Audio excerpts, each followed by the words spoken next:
At first glance, Neopets might seem like a place for creating a weird-looking animal that you can feed and play with, and that's definitely the case. However, there's a whole other world of guilds that exists within the realm of Neopets.com. What is a guild? Well, according to the Neopets Guild FAQ, a guild is a group or club where Neopets players can meet others with similar interests. They're a really cool idea in theory, but when you're young and don't really have an understanding of internet safety, they could possibly be a little dangerous. When I was in around 4th or 5th grade, I was obsessed with the singer and actress Hilary Duff. More than I actually liked her, I really enjoyed the community I formed with my friends who also liked her. I had a group of friends who lived and breathed the gospel of Hillary. We even had a little pledge we said on the bus every day before school. Yes, I'm a little embarrassed to admit it, but we were total Hilary Duff nerds, and I loved every second of it. How does this relate to Neopets? Well, during my stage of obsession over Hilary Duff, one of my friends joined one of those guilds on Neopets that was specifically dedicated to people who loved Hillary. If I had any idea what my Neopets login information was, I would show you the page, but since I have no idea how to access the page, I'll let you use your imagination. There are discussion boards, a guild council, polls, and more.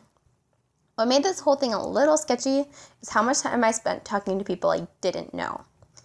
The one girl that really stands out in my memory was guild president or something, and her name was Terry Spencer.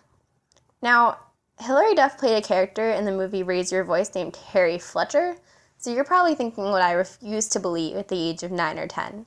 This person's name was likely not actually Terry Spencer. Now, is it possible that this was just some preteen girl like myself who was smarter than I was and didn't want to use her real name on the internet? Sure. Is it also possible this was some 40-year-old man who enjoyed talking to young girls on the internet? Definitely. Either way, I had no real way of knowing. Now, obviously, I wasn't kidnapped or murdered or anything, but I was probably more comfortable discussing personal things with people I didn't know, particularly this Terry Spencer, whom I thought was probably the coolest person ever, than I really should have been. I don't really remember how, but I think there was one point when my parents found out how little I was paying attention to stranger danger, and they had to sit me down and explain that if I was going to go on Neopets, I probably should be smarter about it.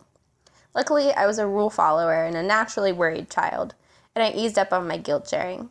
To this day, I still remember this as the experience with social media, if you can call Neopets Guild social media, that totally scared me straight and led me to be more cautious about what I shared on the internet.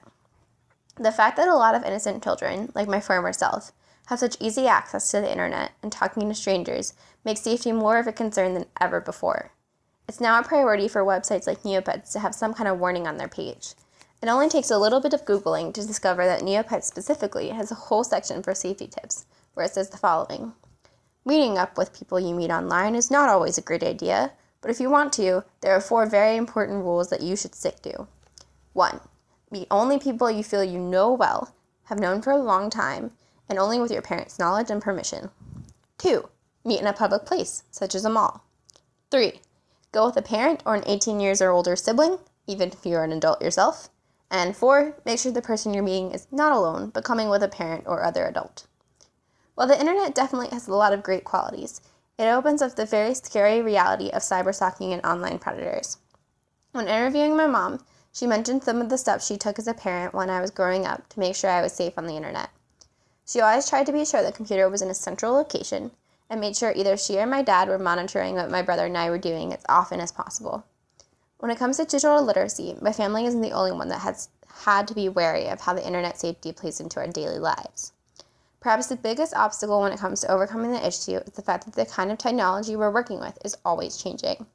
As my mom pointed out in her interview, even in the 4 years between my brother and myself, the technologies have changed dramatically. Within a short time span, the internet went from only being accessible on a large desktop computer to being available in the palm of your hand. In a study on the topic, researcher Yongjin Park points out that, although advanced research in the field has emerged, few studies address the fundamental genesis of behavioral variations in predicting users' ability to control personalized information. Basically, even those who consider themselves professionals in the subject struggle to keep up with this ever-changing and ever-developing industry. Another aspect of the internet that makes controlling privacy difficult is that it is available to anyone. There's no formal training required to use it.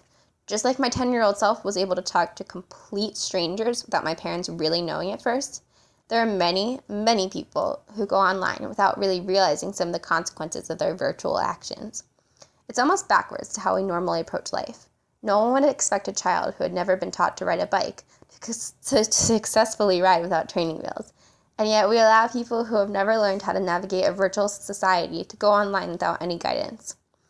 Sita Gangharan wrote a proposal on how digital literacy needs to focus more on the privacy for the sake of users who might be susceptible to privacy invasions. Gangharan maintains that expanding digital literacy to include privacy education requires that privacy-protecting tools become easier to use.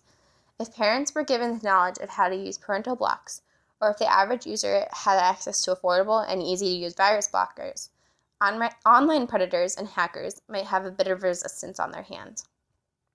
The only real education I ever got on internet safety came from observation and experience. As I moved from Neopets to bigger and better things, like MySpace and Facebook, I took cues from friends and didn't put my full name out there. I upped my privacy settings when I thought to do so, and came up with rules about who I would accept as my friend and who I wouldn't. I had a few more cases of talking to strangers when I was feeling particularly rebellious on websites like Omegle, an online chat site. But generally, I've been pretty much the poster child of internet safety. As Reingold put in his article, Why You Need Digital Know-How, Why We All Need It, the ways people use new media in the first years of an emergent communication regimen can influence the way these media end up being used and misused for years to come. The fact that privacy laws and regulations weren't being made as quickly as people were finding ways to take advantage of that meant that the early days of the internet set the tone of one where anything could happen. Fortunately, I had a good family that was looking after me, but not everyone has this experience. FBI statistics show that 50% of victims of online sexual exploitation are between the ages of 12 and 15, and 89% of online sexual advances take place in online chat rooms and through instant messaging. Young teenagers who aren't properly equipped to navigate the internet are definitely more susceptible to these online predators than those who are educated on how to be smart in their online lives. Luckily, I can now look back on my experience with Neopets and laugh. However, not all online experiences involving strangers end as well as mine did. A big part of digital literacy is knowing how to stay safe and smart in the world of the internet. The fact is, the rules are changing faster than we can keep up with them, and it's important that the most vulnerable of our internet users are equipped to handle this. Hopefully, when I have kids, this will be incorporated into their education. But if not, I'll just have to ask myself.